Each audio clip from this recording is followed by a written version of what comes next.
They sent 3 rifles to silence a pregnant accountant they didn't plan for Simone Ferrari to be standing nearby. While everyone else dove for cover, the most dangerous man in the city sprinted straight into the kill zone and shielded her with his body. The next 24 hours didn't just save her life, they buried half the city's power structure. If this story pulled you in, go ahead and subscribe so you never miss what's ahead. I've got another unforgettable story coming tomorrow. And while you're here, drop a comment and tell me where you're watching from. I love seeing people tuned in from all over the world. Okay, let's get back into it. The first shot cracked through the parking structure at 2:14 inches the afternoon, and the world split into 2 kinds of people, those who ran away, and one man who didn't. Civilians scattered instantly. A woman dropped her groceries and sprinted for the stairwell. A man in a delivery uniform flattened himself behind a concrete pillar, hands over his head, eyes squeezed shut. 2 security guards near the entrance men paid specifically for moments like this, retreated behind their booth, and reached for radios instead of weapons. The gunfire didn't pause for any of them. 3 masked figures in tactical black moved through the structure's open mouth with the coordinated precision of men who had done this before. Balaclavas pulled tight, rifles raised. Muzzle flashes strobed orange against gray concrete walls as they advanced, the sound ricocheting off every surface until it felt like the shooting was coming from everywhere at once. On the ground near the center of the structure lay Victoria Hidalgo. She had fallen hard, one hand braced against the pavement, the other pressed flat against her stomach. Fingers splayed wide as if she could shield what was inside her through sheer will alone. Her dark hair fanned across the concrete. Her black top was pulled tight across 8 months of pregnancy, and her face, pale, sharp-featured, dark-eyed, was twisted not with panic but with something more terrifying than panic. Resolve. The resolve of a woman who understood exactly what was happening and why, and who was trying, despite everything, to stay conscious. Blood marked the ground beneath her left side. Not catastrophic, but real. The gunman closed the distance. No one moved toward her. And then from the far end of the structure, from the direction of the private access corridor where he had been heading for a discreet afternoon meeting that would now never happen, a figure broke into a run. He wasn't sprinting in desperation. He wasn't stumbling forward in shock. He moved with the long, ground-eating strides of a man whose body had been trained, long ago, to override the part of the brain that calculates survival odds. His charcoal suit jacket opened with the velocity of his movement. His white shirt opened 2 buttons at the collar. No tie caught the fluorescent light of the structure as he crossed open ground. His hands were tattooed from knuckle to wrist, dark ink crawling up both forearms and climbing the thick column of his neck. His hair dark blonde, cut tight on the sides, swept back from a hard-boned face, didn't move. His jaw was set. His dark eyes were fixed on Victoria and nothing else. Simone Ferrari did not reach for a weapon. He did not shout orders to anyone. He simply ran. A burst of gunfire tracked toward him. Sparks exploded from the concrete a foot to his left, then half a foot, then inches, a shooter correcting his aim in real time. Simone dropped his shoulder and changed angle without breaking stride, the way a man moves when evasion is muscle memory rather than thought. He hit the ground in a controlled drop as he reached her, one knee absorbing the impact, his body rotating instantly to place himself between Victoria and the 3 advancing rifles. "Stay with me," he said. His voice was quiet, completely level. She looked up at him. For 1 second, her expression said everything: the confusion of being shielded by a man she recognized and feared, the desperate gratitude of someone who had accepted she was about to die and was now being offered an alternative. He got an arm beneath her. He was built for this, broad through the shoulders, powerful through the chest, the kind of physical presence that made the task of lifting a woman 8 months pregnant look, if not easy, then entirely within the realm of what his body could absorb. He pulled her upright against him, kept his back to the gunman, and moved toward the nearest concrete pillar in a low, controlled crouch. Bullets sparked the ground behind them. He didn't flinch. He pressed her against the pillar's far side, positioned his body at the exposed angle, and finally turned his head to look at the 3 shooters now repositioning, recalculating, suddenly less certain now that their target was shielded by a variable they had not planned for. Simone Ferrari stared at them with an expression that was not fury, not fear, not bravado. It was recognition. He knew what kind of men these were. He had employed men like these. He had sent men like these on assignments he did not allow himself to think about afterward. And in the cold, practiced steadiness of their movements, he could read something that most people in the structure could not. This ambush was not random. Sirens rose in the distance, faint, then swelling. The 3 gunmen exchanged a look behind their balaclavas. The calculation shifted. One held position for a breath too long. Then all 3 turned and moved back toward the structure's exit in the same coordinated way they had entered. They didn't run. They withdrew. The structure fell into an echoing, disoriented silence, broken only by Victoria's unsteady breathing against Simon's shoulder and the distant wail of approaching emergency vehicles. He looked down at her. Her hand was still pressed to her stomach. Her eyes were open and tracking alert, despite everything. "The baby," she said. "Ambulance is coming." He said it the way he said most things, as a statement of fact rather than a reassurance.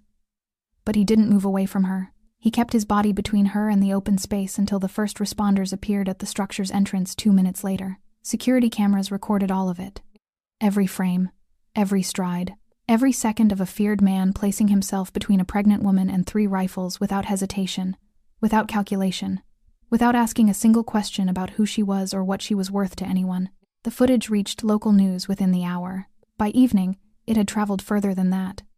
And somewhere across the city, in the offices and back rooms of people who had believed Simone Ferrari entirely predictable, entirely controllable, entirely theirs to manage, the footage played on a screen, and the air in the room changed. Because the man they had built their plans around had just done something none of their plans had accounted for. He had chosen someone else over himself, and that changed everything. The footage played on a loop across every screen in the city. But in a private office on the 14th floor of a building that appeared, on every public record, to belong to a legitimate import consulting firm, the screen had been dark for an hour. Simone Ferrari didn't need to watch the footage again. He had lived it. What he needed, sitting alone in a chair that cost more than most people's monthly rent, was to understand why watching it back made something move inside his chest that he had spent years making sure stayed still. He poured 2 fingers of scotch and didn't drink it. Outside, the city moved the way it always moved, indifferent, continuous, unaware of the architecture beneath its surface, the docks, the clubs, the financial channels that existed in the negative space between legal transactions, invisible to anyone who didn't know precisely where to look. Simone had built that architecture with the same cold patience he applied to everything. Not through violence alone, though violence had been present, early, when it needed to be. Through precision, through the disciplined understanding that power maintained quietly is power that lasts. He had been 26 when he inherited what remained of his father's network, a fractured, bleeding thing that rivals were already circling. He had been 30 when those same rivals stopped circling. Not because he had destroyed them, because he had made himself more useful to them than conflict would have been. That was the thing most people misunderstood about Simone Ferrari. He was not a man who ruled through fear alone. Fear was a blunt instrument. It required constant maintenance, constant escalation. Simone ruled through architecture, through making himself the indispensable center of arrangements that benefited enough powerful people that dismantling him meant dismantling themselves. Shipping manifests that moved through the southern docks bore his signature in the form of a silence, an absence of inspection, of delay, of questions. 3 private clubs in the city's financial district operated under licenses tied to holding companies that traced back, through 4 layers of corporate paperwork, to accounts he controlled. A network of offshore channels moved money for men whose public faces appeared on charitable foundation boards and city council agendas. His consigliere, Rafael Duarte, 10 years his senior, silver-haired, precise, managed the human element, the relationships, the diplomacy, the careful stroking of egos that Simone had no patience for. Between them, they had constructed something that functioned less like a criminal empire and more like a parallel government, operating in the spaces the legitimate one left unattended. Simone set the glass down without drinking. He thought about the woman on the concrete, her hand on her stomach, the particular quality of her stillness, not the stillness of someone who had given up, but of someone conserving what little they had left for what came next. He had seen that quality of stillness once before. The memory arrived the way it always did, not announced, not gradual, but sudden and total. The way a door opening onto a cold room changes the temperature of the space you're standing in. Her name had been Isabella. She had been the only person in Simone's adult life who had looked at him, at all of him. The suits and the silence and the weight that lived behind his eyes, and had not looked away. She hadn't romanticized what he was. She hadn't pretended the danger wasn't real.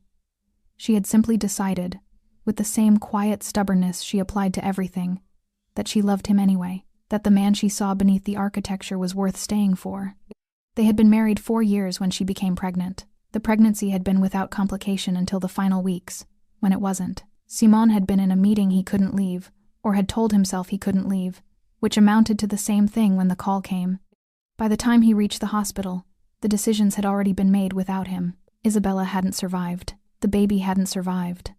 Simon had stood in a hospital corridor in his tailored suit, surrounded by people who feared him, and felt the precise moment that something fundamental inside him calcified, sealed over, became something harder and colder than it had been before, and he had decided not consciously, not in words, but in the way a man's body makes decisions that his mind ratifies later, that he would never again allow anything to matter that much. He had not spoken of it since. Not to Raphael. Not to anyone. He had returned to his empire the following week, and run it with a focus and efficiency that those around him interpreted as strength. They were not wrong, exactly, but strength and absence are not always distinguishable from the outside. 12 years had passed. And then this afternoon, in a parking structure 3 blocks from the financial district, he had seen a woman in black fall to the ground with her hand pressed to her stomach, and 12 years of calcified silence had simply cracked open, the way stone cracks in cold weather, suddenly and without warning. He hadn't thought about Isabella in that moment. He hadn't thought about anything. He had just run. Now, sitting in the chair that cost more than most people's rent, Simon Ferrari allowed himself to do something he rarely permitted. He sat with what he had done and did not immediately convert it into strategy. He did not ask what it meant for his position. He did not calculate the exposure, the liability, the perception shift among rivals and allies alike. He just sat with it. The footage would complicate things. He understood that already. Men who had arrangements with him would be unsettled by the unpredictability of what he'd done. Men who wanted him gone would be looking for the angle. The shooting itself, 3 professional gunmen, coordinated, targeting a pregnant woman near a parking structure he'd had no public reason to be near, was a message he hadn't yet fully decoded. But there was something else, something he had not yet let himself examine directly, the way you avoid looking straight at something bright until your eyes adjust. He had not felt afraid in that parking structure. He had not felt the cold calculation that governed every other decision he made. He had felt for the first time in 12 years like himself. Not the architecture, not the empire. The man who had once believed that protecting something mattered more than controlling it. He looked at the untouched scotch. He thought about Victoria Hidalgo in a hospital bed across the city, her hand still curved over her stomach. He thought about what she had said before the ambulance doors closed. They knew I was going to testify. He picked up his phone. There were things, he was beginning to understand, that could not be managed from a distance any longer. Victoria Hidalgo had always been precise. It was the quality that had made her exceptional at her work. The ability to sit with columns of numbers for hours without losing the thread, to follow a financial trail through layers of misdirection the way other people followed a conversation, intuitively, without effort. Her colleagues at Restrepo Construction had called her meticulous. Her supervisor had called her invaluable. The partners had smiled at her across conference tables and signed her performance reviews with generous bonuses, and had never, not once, imagined she would look too closely at the wrong set of accounts. That had been their first mistake. She lay in the hospital bed now, her hands folded over her stomach. The habit had become unconscious over 8 months.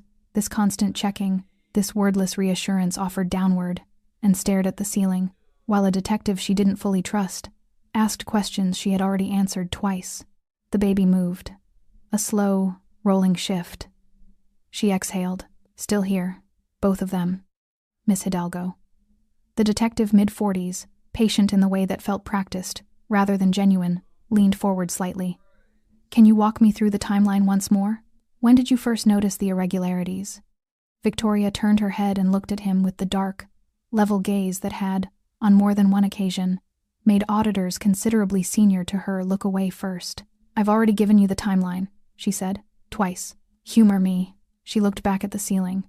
It had begun 7 months ago, when she was barely showing and still naive enough to believe that what she'd found was a clerical error.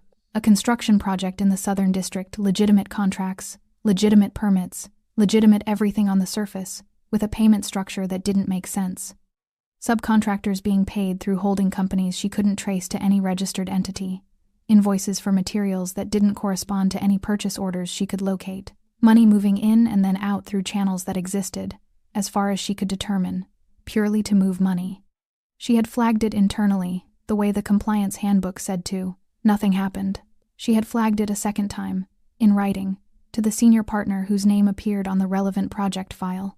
He had smiled at her across a conference table and told her she was likely looking at a legacy accounting structure from a previous acquisition and not to worry herself about it. She had gone home that evening and sat at her kitchen table for 2 hours.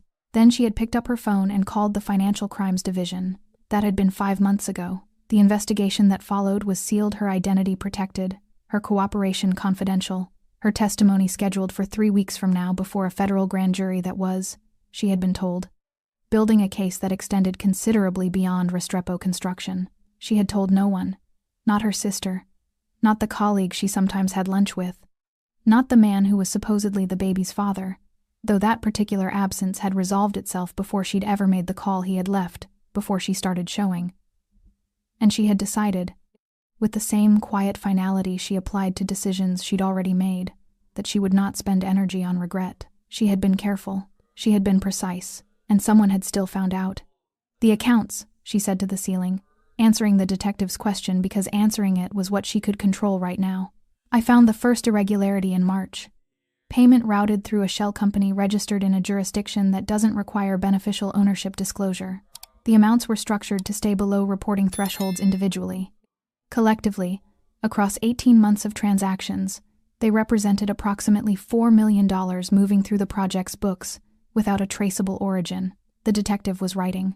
"That was the first layer," Victoria continued. "The second layer took me 3 weeks to map.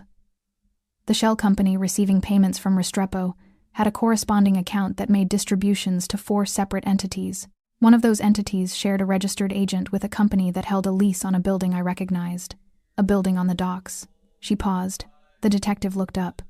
"A building I recognized," she repeated, "because I had processed a separate lease payment for it 18 months earlier, from a different client file entirely. A client with no apparent connection to Restrepo or the Southern District project." "What was the client's name?" Victoria looked at him directly now. "It's in the materials I gave your financial crimes colleagues 5 months ago," she said, "along with the names of the city officials whose signatures appeared on permits linked to 3 of the 4 entities, along with the name of the law enforcement officer whose spouse is listed as a director of one of the shell companies." She let that sit for a moment. "I was thorough."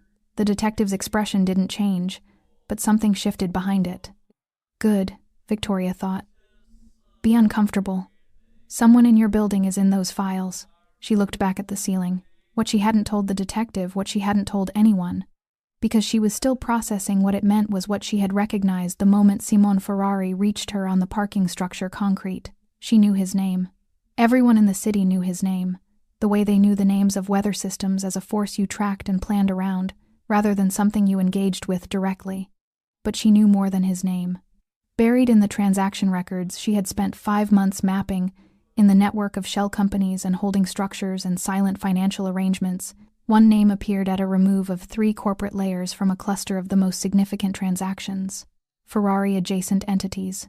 That was how she had labeled them in her own notes. She had not yet determined whether his involvement was central or incidental, whether he was an architect of the laundering network, or simply a man whose infrastructure had been borrowed without his full knowledge by people with their own agenda. And then he had sprinted across open concrete to shield her from the men those same people had sent to silence her. She pressed her hands more firmly against her stomach. The baby moved again, stronger this time, an elbow or a knee tracing a slow arc against her palm, and Victoria felt the particular rush of fierce, uncomplicated love that had become, over 8 months, the only thing she was entirely certain of. "They knew I was going to testify," she said quietly, more to herself than the detective. "Miss Hidalgo, which means someone told them." She turned her head. Her dark eyes were steady and entirely without fear. The way eyes look when fear has already been processed and set aside in favor of something more useful. "Someone with access to a sealed federal investigation told them where I would be and when." The detective said nothing. Outside the hospital window, the city continued its indifferent movement. And in the sealed financial records, Victoria had spent 5 months assembling records that were, right now, sitting in a federal evidence vault, the full shape of what had tried to kill her this afternoon, was waiting, patient and precise, to be seen. Simone Ferrari did not sleep. He sat at the long table in the private room above the club on Meridian Street, a room that existed on no floor plan, accessed through a corridor behind the wine storage that his architect had been generously compensated to forget. And he worked through the night, the way he had always worked through problems that mattered, methodically, without emotion, one thread at a time. By 3 a.m, 4 burner phones sat disassembled on the table. A laptop running through an encrypted server displayed transaction logs, internal communication threads, and a map of his organization's current operational structure. 2 tumblers of scotch sat untouched at his elbow. A single lamp threw a pool of amber light across the documents spread before him, and outside the city breathed its nighttime breath, slow and unaware. He had started with the most basic question. How had 3 professional gunmen known that Victoria Hidalgo would be at that parking structure at that specific time, on that specific afternoon? The answer required working backward. Victoria's movements would have been known to the federal investigation handling her testimony. That circle was small and theoretically sealed. Beyond that, her daily patterns, workplace, routes, appointments would have been known to a much smaller circle. People close to her, people watching her, or people watching him, because Simone had not been there by accident either. His meeting that afternoon, the discreet arrangement in the private access corridor of the parking structure, had been scheduled 4 days earlier through Rafael Duarte, a routine coordination meeting with a financial intermediary who managed one of the offshore distribution channels. The kind of meeting that appeared on no calendar, was communicated through no traceable message, and was known to exactly 3 people: Simone, the intermediary, Rafael. He pulled up the internal communications thread from the past 2 weeks, and read it the way he read everything. Not for what was there, but for what wasn't. The intermediary had confirmed the meeting location. Rafael had relayed the confirmation. Standard, clean, unremarkable. Except, Simone leaned forward. The confirmation from the intermediary had come through at 11 a.m, 4 days prior. Rafael had relayed it to Simone at 2 p.m. of the same day. A 3-hour gap that had never registered as significant because 3-hour gaps in communication were normal, were human, were the texture of ordinary days. But Simone pulled the intermediary's original message timestamp again, and read it carefully. The message had been sent from a device registered to a server location in the financial district. He cross-referenced that server location against his own records, the meticulous, obsessive records he kept of every digital footprint connected to his operations, because information was the only currency that never depreciated. The server location had one other appearance in his records, a communication thread from 8 months ago, a thread he had filed and not returned to because at the time it had seemed like a low-level operational detail, an internal query about routing adjustments on the southern dock shipments, a query that had originated from the same server location and had been responded to by Rafael Duarte. Simone sat back. He did not move for a long time. He was not a man who reached conclusions emotionally.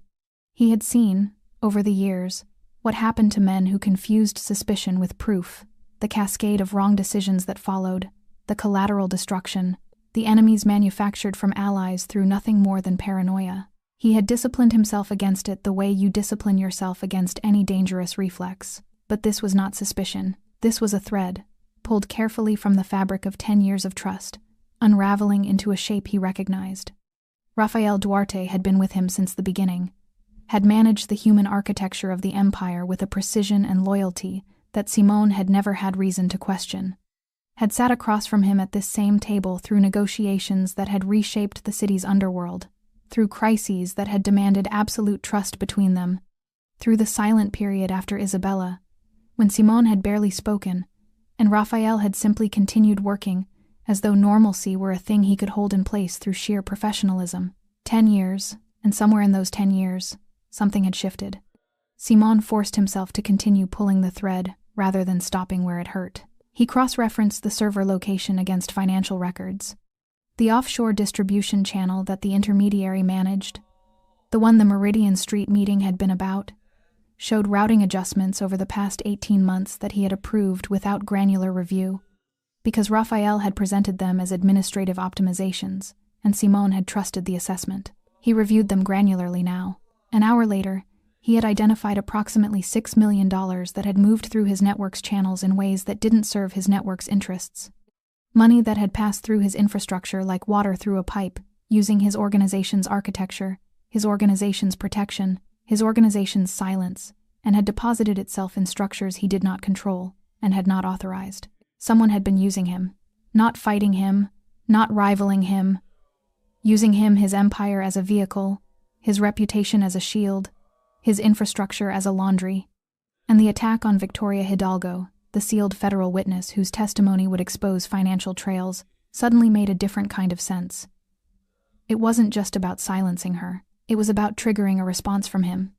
If Victoria died in that parking structure, the investigation would intensify. Fingers would point toward the criminal figure who had been present at the scene. The financial trails in her evidence files, trails that ran through Ferrari-adjacent entities, would be interpreted not as evidence of a man being used without his knowledge, but as evidence of a man eliminating a witness. The plan had been elegant and entirely ruthless. Kill Victoria. Frame Simon. Ignite a conflict between his fractured allies and the rival factions now emboldened by his apparent exposure. Remove him in the chaos either through law enforcement or through the violence that would follow. And Rafael Duarte, silver-haired and precise and trusted absolutely, would step into whatever remained. Simon closed the laptop. He sat in the amber light for a long time and allowed himself briefly, privately, in a room that existed on no floor plan, to feel the specific quality of pain that comes not from an enemy's action, but from a betrayal so close, it rewrites memory. Every conversation, every shared silence, every year of a partnership he had believed was real. Then he set it aside, not because it didn't matter, because what he did next mattered more. He picked up the one phone that was still assembled, a number known to no one in his organization, and held it in his tattooed hand for a moment. The city had spent 12 years fearing Simon Ferrari. It was about to be surprised by him. He began to dial. He wore the same suit. That detail would matter to people later, the journalists who picked it apart, the commentators who debated its significance, the ordinary citizens who watched the footage on their phones and couldn't stop talking about it.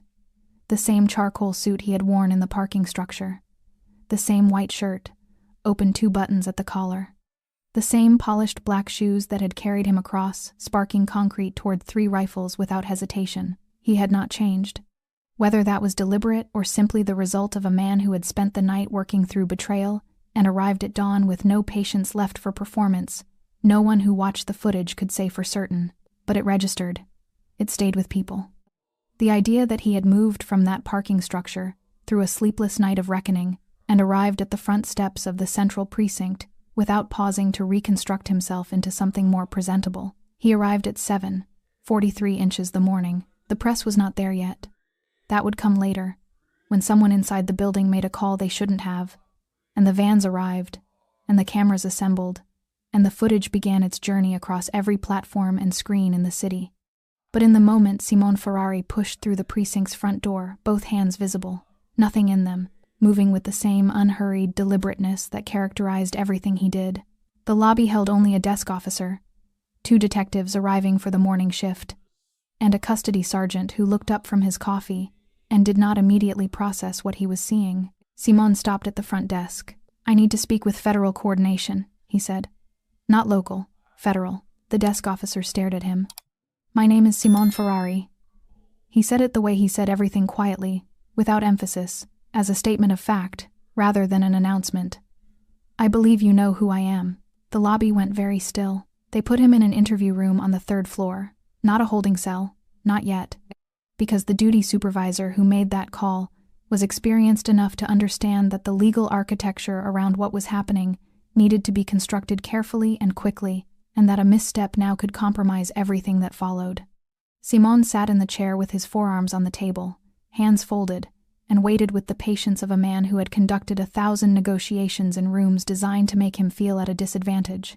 The federal coordinator arrived 40 minutes later. A woman mid-50s, compact, with the particular quality of stillness that Simon recognized as belonging to people who had spent long careers in rooms exactly like this one. She sat across from him without preamble and placed a recording device on the table between them. "Mr. Ferrari." "I have conditions," he said. "I'm sure you do." "One condition," he corrected. "Federal protection for Victoria Hidalgo. Immediate." Not a patrol outside her hospital room. Actual protection relocation, identity security, witness protocol, for her and her child. The coordinator looked at him for a moment. That's your opening position. That's my only position. Everything else is negotiable. That isn't. Another moment passed. What are you offering in exchange? Simon reached into his interior jacket pocket and placed 3 encrypted drives on the table. Then a folded document, handwritten, dense with names and figures and dates. Then a 4th drive, smaller than the others, which he set apart from the group.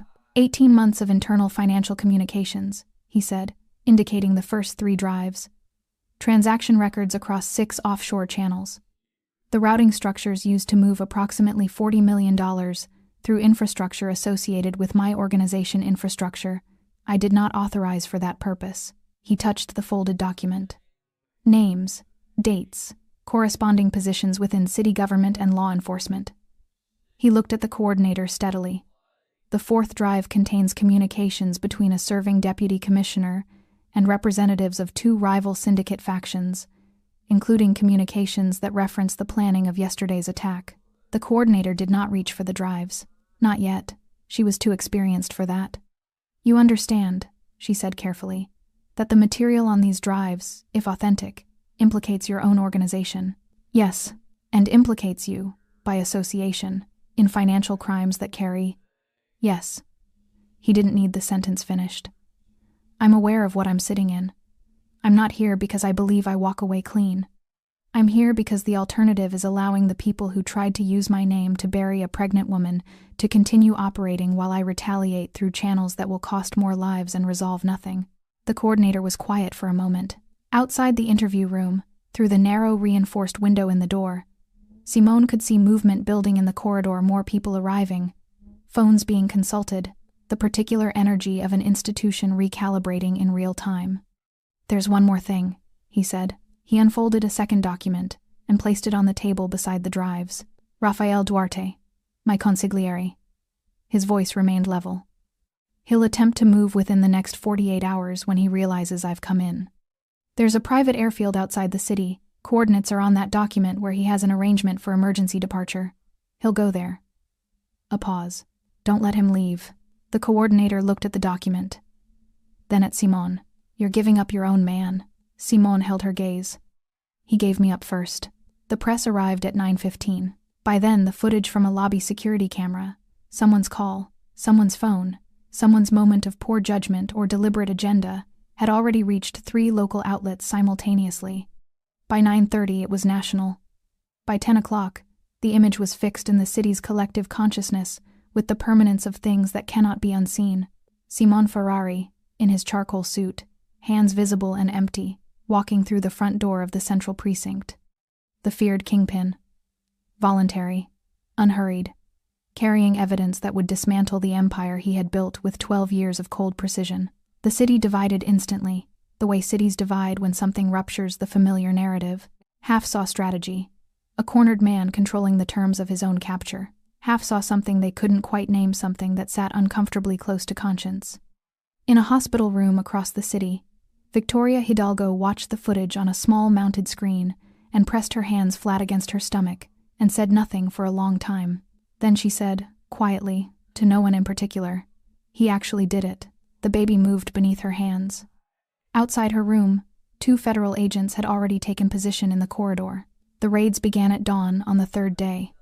Not the tentative, procedural kind, the kind that announced themselves with paperwork and courtesy calls to legal teams, and the careful choreography of institutions that feared being wrong more than they feared being slow. These were federal. Coordinated across 11 locations simultaneously, timed to a precision that reflected weeks of preparation, suddenly unleashed by 48 hours of the most significant intelligence transfer the city's financial crimes division had received in a decade. Simon's encrypted drives had not merely opened doors, they had removed walls. The first location was a luxury residential tower in the financial district's northern edge, the kind of building where the concierge knew every resident by name, and the security desk required biometric confirmation for visitor access. At 5:47 inches the morning, that security desk was bypassed by federal warrant, and 12 agents moved through the lobby with the quiet efficiency of people who had rehearsed this specific sequence enough times That urgency no longer required noise. The penthouse on the 31st floor belonged, on paper, to a property holding company registered in a jurisdiction that asked few questions. In practice, it was where Deputy Commissioner Harold Price kept the life that ran parallel to his decorated public career. The encrypted communications equipment, the secondary financial records, the carefully maintained distance between who he was at a podium and who he was in private arrangements with men whose names appeared in federal indictments. Price was still asleep when they came through the door. He was led out in handcuffs at 6:15, past the concierge who had greeted him by name every morning for 4 years, into a gray dawn that held no courtesy and no choreography. The image reached the press by 7. The second location was Simon's own shipping operation on the southern docks. He had expected this. Had, in fact, included the operational details in the documentation he surrendered: the manifest irregularities, the inspection arrangements, the names of port officials whose cooperation had been purchased over years with the kind of patience that doesn't appear on any financial record. He had handed them the architecture and told them where every load-bearing wall was. Watching it come down, from a federal holding facility across the city where he remained in a custody arrangement that was neither comfortable nor punitive but simply procedural, Simon felt something he did not immediately have a word for. Not regret, not satisfaction. Relief, perhaps. The specific, exhausting relief of a man who has been holding something heavy for a very long time and has finally set it down, regardless of what that means for what comes next. The third location was an airport, the private airfield 20 minutes outside the city's limits, where a small charter operation ran legitimate flights as cover for the occasional arrangement that required neither manifest nor customs declaration. The coordinates Simon had provided were precise, because Simon's information was always precise. Rafael Duarte arrived at the airfield at 6:52 the morning. He was dressed for travel: a gray overcoat, a carry-on case that federal analysts would later determine contained 3 passports issued under different names, approximately $80,000 in mixed currency, and a secondary encrypted device that took the digital forensics team 11 hours to crack. He walked toward the charter terminal with the unhurried confidence of a man who believed his arrangements were still intact. They were not. 4 federal vehicles were already positioned across the access road when Rafael's car turned through the airfield gate. He stopped. Sat for a moment in the stillness of a man whose calculations have just returned an outcome he did not anticipate. Then he stepped out of the car with his hands raised slowly, precisely, with the particular dignity of someone who understands that the performance of composure is the last form of control available to him. He was in custody by 7/8. He did not speak during the arrest, did not ask questions, did not, as far as the arresting agents observed, display anything resembling surprise. What he displayed, in the brief moment before he was placed in the vehicle, was something one of the agents described later in a debrief as recognition. The expression of a man who had known, on some level, that this particular morning was always going to come and had simply been running the clock until it did. By midday, the cascade had reached the levels Simon's documentation had promised, and the federal task force had believed but not entirely anticipated. 2 city council members were contacted for voluntary interviews and arrived with lawyers. A senior figure in the Financial Crimes Division itself, a name that appeared 3 layers deep in the transaction records, connected to a shell entity through his brother-in-law's business registration, was placed on administrative suspension, pending investigation. 3 private banks received simultaneous account freeze orders that locked approximately $60 million across instruments connected to the network. The empire didn't fall dramatically. It collapsed the way financial structures always collapse. Not in a single moment of visible destruction, but in the cascading failure of interdependencies, each one pulling the next. The whole architecture coming apart in sequence, because the architecture had been built on the assumption that its center would hold. The center had surrendered itself. Across the city, in offices and corridors, and the private rooms of people who had believed themselves insulated by enough layers of separation and enough years of careful arrangement, phones were silenced, meetings were canceled, and the particular quality of fear spread that belongs to people who have built comfortable lives on foundations they always knew were wrong. In the hospital, Victoria Hidalgo watched the news coverage with the sound turned low. She watched Price's image, the deputy commissioner in his decorated uniform, now in handcuffs on the steps of his building, and felt not triumph but something quieter and more complicated. The satisfaction of a person whose account of events has been violently confirmed, mixed with the exhaustion of having paid too high a price for the confirmation. Her baby shifted inside her. 3 weeks early, the doctors had said, was a real possibility given the trauma of the attack. They were monitoring. They were cautious. They used words like stable and reassuring, and she appreciated the words without fully believing them. She picked up her phone. There was one call she needed to make, not to her lawyer, not to the federal coordinator, not to her sister who had arrived from out of town the previous evening and was currently sleeping in the visitor chair in the corner. She needed to speak to the man in federal custody who had handed over an empire to keep her alive. She wasn't sure what she would say, but she knew, with the same precision that had made her exceptional at mapping financial trails through layers of misdirection, that the conversation needed to happen. Some debts couldn't be carried indefinitely. Some things needed to be said directly, face to face, by people who had survived something together and owed each other at least the honesty of acknowledging it. She began to dial. The courtroom was full in the way that rooms are full when history is being made, and everyone present understands it. Every seat in the public gallery occupied. Journalists in the designated press section with their notebooks open, and their expressions carefully neutral. The practiced blankness of people trained to observe without visibly reacting, though several had already failed at this when the morning's first witness had taken the stand. Legal teams arranged on both sides of the aisle with the particular controlled energy of people who had prepared extensively and were now discovering that preparation only takes you so far when the testimony begins to move the room. The judge, a woman in her 60s with silver hair and the expression of someone who had presided over enough proceedings to be unsurprisable, had called for order twice before 10 o'clock, not because the gallery was disruptive, because the silence itself had a quality that needed managing. The held-breath silence of a room waiting for something it has been promised will be significant and is beginning to believe the promise. Victoria Hidalgo had taken the stand at 9:15. She had dressed carefully. Not to perform, Victoria had no patience for performance, but because she understood that what she wore would be read, whether she intended it or not, and she preferred to control the reading. Dark trousers. A structured jacket in deep navy. Her dark hair pulled back from her face with the clean severity of someone who wanted nothing between her expression and the room. She was 37 weeks now. The pregnancy was visible and undeniable, and she had declined, when her lawyer suggested it, any accommodation that would allow her to testify remotely or from a seated position behind a screen. She sat in the witness box upright and looked at the room without apology. The prosecutor led her through the financial evidence first, the transaction records, the shell company structures, the mapping she had spent 5 months assembling in the evenings after work, with her laptop open on the kitchen table and her tea going cold beside her. She answered each question with the precision that had made her exceptional at her work, walking the room through layers of financial architecture that most people in the gallery could not fully follow, but could feel the weight of the accumulated density of evidence that spoke to years of coordinated deception. Then the prosecutor brought her to the parking structure. "Miss Hidalgo," he said, his voice modulating into something slightly quieter. "Can you describe for the court what you experienced on the afternoon of the incident?" Victoria looked at her hands for a moment, then back at the room. "I had parked on the second level," she said. "I was returning to my car after an appointment with my obstetrician." A brief pause. "I heard the first shot before I understood what it was.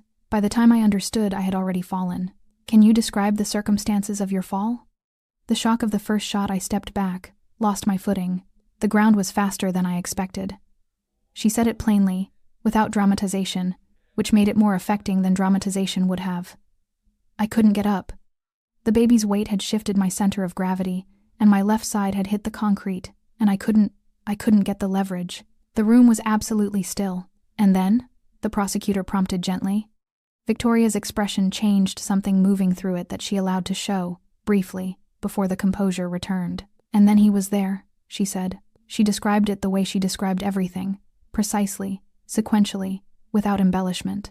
The sound of his footsteps on concrete approaching rather than retreating, the shadow of him falling across her before she saw his face, his body positioning itself between her and the direction of the gunfire, the specific quality of his voice when he spoke to her. He said, "Stay with me," she told the court. That was all. 2 words. And then he lifted me. She looked at the room steadily. "I want to be clear about something," she said, without waiting for the next question. "I recognized him. I knew who he was. And in that moment, knowing who he was made what he was doing more significant, not less, because a man with his resources, his instincts, his entire history of self-preservation, that man running toward Gunfire, made no rational sense. She paused, which meant it wasn't rational. It was something else. The prosecutor let the silence hold. Then he said quietly, "Thank you, Miss Hidalgo." Simon took the stand at 11. He moved through the courtroom with the same unhurried deliberateness that had characterized every public appearance since the morning of his surrender, the charcoal suit replaced today by something equally precise, equally dark, a man who understood that presentation was a form of language and had chosen to speak clearly.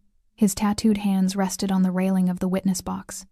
His dark eyes moved across the room once, taking inventory, then settled on the prosecutor with the focused stillness of someone prepared to be fully present for what came next. The prosecutor walked him through the financial testimony efficiently, Simon's account of how his infrastructure had been used without his authorization, the timeline of his realization, the decision to surrender rather than retaliate. Simon answered in the same quiet, factual register he used for everything, and the room leaned forward slightly, with each answer in the involuntary way of people hearing something they hadn't expected to believe and finding, despite themselves, that they did. Then the prosecutor paused, looked at his notes, looked back at Simon. "Mr. Ferrari," he said, "I have one final question." Simon waited. "On the afternoon of the incident in the parking structure, when you saw Miss Hidalgo on the ground, why did you run toward the gunfire?" The courtroom held its breath. Simon was quiet for a moment. Not the silence of a man constructing an answer. The silence of a man deciding how much of the true answer to speak aloud in a room full of people who would record and interpret and carry it back out into the world. Then he said, "She was carrying a future." His voice was low and entirely steady. "I've taken enough from this city. I wasn't going to let it take that." No one moved. Not the journalists. Not the legal teams. Not the gallery.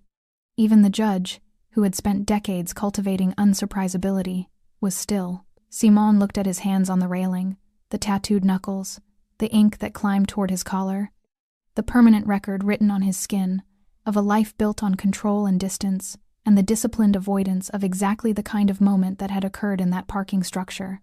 Across the courtroom, he did not look at Victoria, but she looked at him.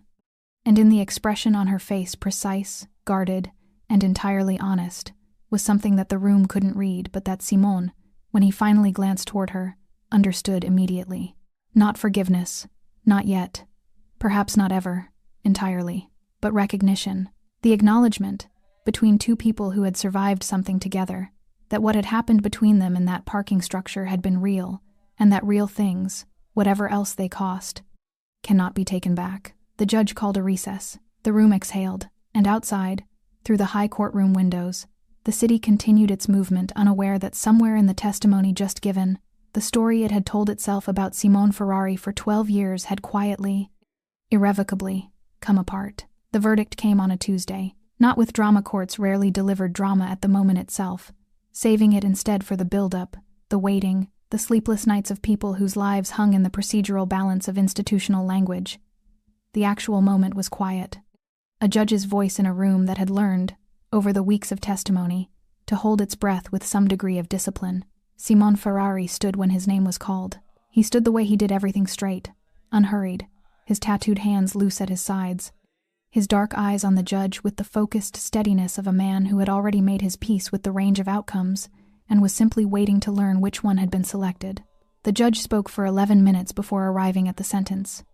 She spoke about the gravity of the crimes to which Simon had entered coordinated guilty pleas, the financial instruments, the facilitation, the years of infrastructure that had enabled a corruption network to operate beneath the city's surface, with devastating consequence for public institutions and private lives.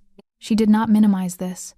She was precise and unsparing, and Simon listened to every word without flinching, because she was correct, and he had no interest in the performance of disagreement with things that were true. Then she spoke about the cooperation, the nature of it not reluctant, not extracted, but voluntary and comprehensive, the quality of the intelligence provided, the arrests it had enabled, the exposure of a deputy commissioner and a network of corrupt officials whose removal from power represented, in the court's assessment, a genuine recalibration of the city's institutional integrity. She noted that the cooperation had extended beyond the initial surrender, that Simon had continued to provide testimony and documentation across weeks of federal proceedings, with a consistency that spoke to the sincerity of the effort rather than its strategic calculation. Then she sentenced him. 4 years. Federal facility. Eligibility for continued sentence reduction, contingent on ongoing cooperation with related prosecutions still moving through the system.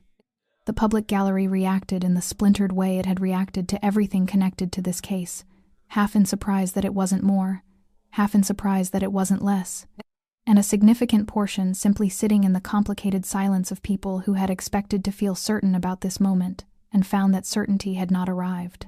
Simon said nothing. He nodded once at the judge, not at the room, and allowed the procedural machinery to move him where it needed to move him. Victoria gave birth on a Thursday. 11 days after the sentencing, 39 weeks and 2 days into a pregnancy that had survived things. Pregnancies are not designed to survive gunfire and concrete and terror, and the particular sustained stress of a woman who had spent months mapping a corruption network while growing a human being and testifying before federal courts, while her body prepared for the most demanding physical experience available to it. She gave birth in the early hours of the morning, in a hospital room that had federal security positioned outside its door as a precaution that everyone hoped was unnecessary and no one was willing to remove. Her sister was present. Her lawyer had offered to come, and she had declined with the directness that characterized all her decisions. This was not a moment for professionals. The labor was long and honest and at no point easy, and when it was over and the room settled into the particular exhausted peace that follows the arrival of a new person into the world, Victoria held her son against her chest and looked at his face for a long time without speaking. He was complete. Perfect in the way that newborns are perfect, not in the aesthetic sense, but in the sense of being entirely, uncomplicatedly themselves, without history or damage or the weight of anything that had happened before this moment. She named him Gabriel. The monitored visit was approved on a Friday, 3 weeks into Simon's sentence. It was not standard. Nothing about the circumstances that produced it was standard, and the paperwork required to authorize a monitored hospital visit from a federal facility to a maternity ward ran through 4 levels of approval before arriving at a form that satisfied everyone's legal obligations. Simon was brought in through a service entrance, 2 federal escorts, both of whom had the professional discretion to position themselves far enough away to be present without being intrusive. He was in civilian clothes, dark trousers, a plain white shirt, no jacket. Without the suit, without the architecture of his usual presentation, he looked not diminished, but different, more substantial in some way, as though the removal of the careful surface revealed something underneath it that the surface had actually been obscuring. Victoria was sitting up in the bed when he entered. Gabriel was in the bassinet beside her, asleep with the total commitment to unconsciousness that belongs only to the very new. She watched Simon cross the room and stop at the bassinet. He looked down at the baby. He stood there for a long time without speaking, without moving, with an absolute stillness that was entirely different from the controlled stillness he used in negotiations and courtrooms and the calculated silences of power. This stillness had no strategy in it. It was the stillness of a man standing in the presence of something that had temporarily suspended his capacity for language. Gabriel slept on, indifferent and perfect. "He's healthy," Victoria said. Not a question. A statement offered as a gift the information she understood he needed and hadn't known how to ask for. Simon's jaw moved. He nodded once. His hands, the tattooed hands that had shielded her body from rifle fire, that had placed encrypted drives on a federal table, that had rested on a witness box railing, while he told a silent courtroom that she had been carrying a future. His hands remained at his sides. He didn't reach into the bassinet. She noticed this. "You can," she said quietly. He looked at her. Something crossed his face, brief and unguarded, the expression of a man who has been offered something he wants and is uncertain whether accepting it is something he's permitted to do. Not by the legal arrangement, by something older and interior and far less negotiable than federal guidelines. "I'm all right," he said. She looked at him steadily with the dark, precise gaze that had mapped financial corruption through 17 layers of misdirection and was entirely capable of mapping a person. "No," she said, not unkindly. "You're not, but you will be." Simon looked back at Gabriel. The baby's chest rose and fell with the easy rhythm of someone for whom breathing was still new and therefore required full concentration. One small fist rested against his cheek. His face, in sleep, held no knowledge of parking structures or corruption networks or the complicated man standing over him who had made his presence in this world more likely through an act that defied everything that man's life had been built upon. Simone Ferrari stood in a hospital room in civilian clothes, with 2 federal escorts positioned discreetly by the door. And for the first time since a hospital corridor 12 years ago, he allowed himself to simply be in the presence of new life, without converting the experience into something manageable. His expression, when Victoria looked at it again, had changed. The city had debated for weeks whether he was monster or redeemer.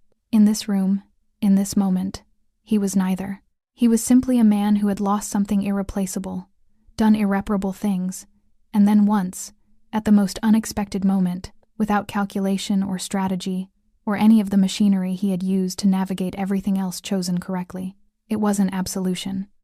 But it was real, and real things, whatever else they cost, are where everything worth keeping begins. The city changed slowly, the way cities always change, not in the dramatic single-moment rupture that the headlines had suggested, but in the gradual, unglamorous work of institutions attempting to rebuild credibility with populations who had learned, through very public and very documented evidence, exactly how thoroughly they had been deceived. Deputy Commissioner Harold Price received 14 years. The sentencing was covered extensively, and the coverage had a quality of grim satisfaction to it. The decorated uniform, the charity galas, the decades of public service framing a private architecture of corruption that had cost the city in ways that financial forensic accountants were still calculating months later. Rafael Duarte received 11. He had entered a partial cooperation agreement, because even in defeat, Rafael operated with the instinct of a man preserving options that reduced his exposure without eliminating it. He was efficient about it, unemotional. He gave what he calculated was necessary and held back what he calculated he could.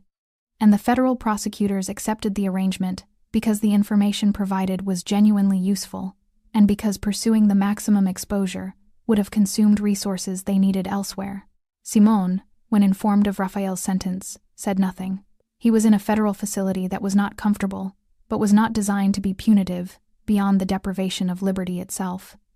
He had a single room, access to a law library that he used extensively, because understanding the precise legal architecture of his situation was the kind of problem his mind needed to work on to remain functional. He was permitted correspondence, which he used in a way that surprised the facility's administrators. He wrote letters. Not to media, not to lawyers beyond what was procedurally necessary, not to the former associates who sent cautious, carefully worded messages through approved channels in the early weeks, messages he did not answer, because the relationships they represented belonged to a version of his life he had no interest in maintaining. He wrote to people he had harmed, not all of them. He was realistic enough to understand that not all of them could be reached, and honest enough to understand that some of them would not want to be. But where he could identify a specific person, a specific consequence, a specific harm that traced back to a decision he had made or an arrangement he had enabled, he wrote. The letters were not performances of remorse. They were precise acknowledgments, what he had done, what it had cost, what he understood now that he had not understood then. He did not ask for forgiveness. He did not explain himself beyond what was relevant to the person receiving the letter. He simply made the accounting direct and personal, and then left the recipient to do whatever they needed to do with it. Some letters went unanswered. Several prompted responses from lawyers threatening civil action, which he forwarded to his own legal team with instructions to cooperate fully with any civil proceedings. 3 prompted responses that were not legal and not hostile. He read those 3 letters many times. Victoria returned to work 4 months after Gabriel's birth, not to Restrepo Construction, which had been dissolved through federal asset proceedings, but to a position with a municipal oversight body established partly as a consequence of the reforms triggered by the investigation she had initiated. The appointment was not political, it was practical. The city needed people who understood how financial corruption concealed itself within legitimate structures, and Victoria Hidalgo had demonstrated, at considerable personal cost, that she understood this better than almost anyone. She brought Gabriel to the office on her first day because her sister's schedule hadn't aligned, and the alternative was a delay she didn't want. Her new colleagues were professional about it in the way that people are professional when they are secretly delighted by the presence of an infant and are attempting to respect what they perceive as the new colleague's desire for normalcy. Gabriel, for his part, slept through the entire morning and then expressed a loud and comprehensive opinion about the afternoon. which Victoria managed with the same focused efficiency she applied to everything. She did not speak publicly about Simone Ferrari. When journalists asked, and they asked, periodically, because the story had not lost its capacity to generate interest, she declined with a directness that communicated clearly that the declination was final. What she thought about him, she kept for herself. What she knew, and she knew it with the same precision she brought to financial mapping, the same ability to follow a trail through layers of misdirection to what was actually true at the center, was that the morning in the parking structure had not been strategy. She had been an accountant for 11 years. She understood the difference between a calculated investment and an instinctive act. She had reviewed, in her professional capacity, enough human behavior expressed through financial records to understand what people did when they were genuinely afraid versus what they did when they were performing courage. Simone Ferrari had been genuinely afraid. Not of the bullets, of what would happen if he didn't move. That was the thing she had never said publicly, and had no intention of saying publicly. It belonged to the parking structure, and the hospital room, and the space between two people who had survived something together, and owed each other, at minimum, the honesty of not reducing it to something simpler than it was. Gabriel grew. He had dark eyes and a serious expression when he was concentrating, and an enormous, unguarded laugh when something surprised him with delight. Victoria watched him and thought, sometimes, about what it means to choose correctly once, just once, after a long time of choosing otherwise. Whether once is enough, she had not arrived at a final answer, but she found herself believing, more often than not, that the question itself was worth sitting with. The foundation had no name attached to it publicly. Its registration documents listed a legal entity, a numbered company managed by a law firm whose partners had agreed, as a condition of their engagement, to maintain the anonymity of the directing mind behind it. Its stated purpose was the provision of legal support, financial restitution, and transitional assistance to individuals and families who had been directly harmed by organized criminal activity within the city over the preceding 15 years. The city's legal community knew, because legal communities always know, who was behind it. They did not say so publicly. There was no advantage in saying so, and a certain complex professional satisfaction in the discretion, in being part of a story that the public would eventually piece together, and that was better for being pieced together gradually than announced. The Foundation's first year of operation assisted 43 individuals. The funding came from the voluntary dismantling of offshore accounts that had survived the federal asset freeze instruments held at enough legal distance from the prosecuted entities that recovering them through official proceedings would have taken years. Simone had directed their liquidation through his legal team before the distance could be tested. No credit, no announcement. Just money moving from where it had been accumulated to where it was needed, through channels that were, for the first time in his adult life, entirely legitimate. Simone was released on a gray morning in early spring. The sentence reduction had come through 2 months ahead of the original eligibility date, the result of continued cooperation with 3 related prosecutions that had extended the federal investigation well beyond its original scope, dismantling networks in 2 adjacent cities whose connections to the original corruption architecture had only emerged through the depth of Simone's knowledge of how that architecture had been constructed. He walked out of the federal facility in the same civilian clothes he had worn to Victoria's hospital room, dark trousers, a plain white shirt, no entourage, no waiting vehicles, a single bag that he carried himself. He had declined every media request. There had been many. The story had not diminished in the public's appetite for it, if anything. The time had clarified it into something more compelling, the way distance clarifies landscape. The feared Mafia boss who ran into Gunfire, who surrendered an empire, who wrote letters to his victims and dismantled his own offshore accounts, and sat in a federal facility writing in a law library, while the city he had shaped from the shadows slowly, imperfectly, began to reshape itself. Journalists had built careers on adjacent pieces of the story. Simone had no interest in providing the center of it. He took a taxi to an apartment arranged by his legal team, modest, functional, in a neighborhood that held no significance to his former life.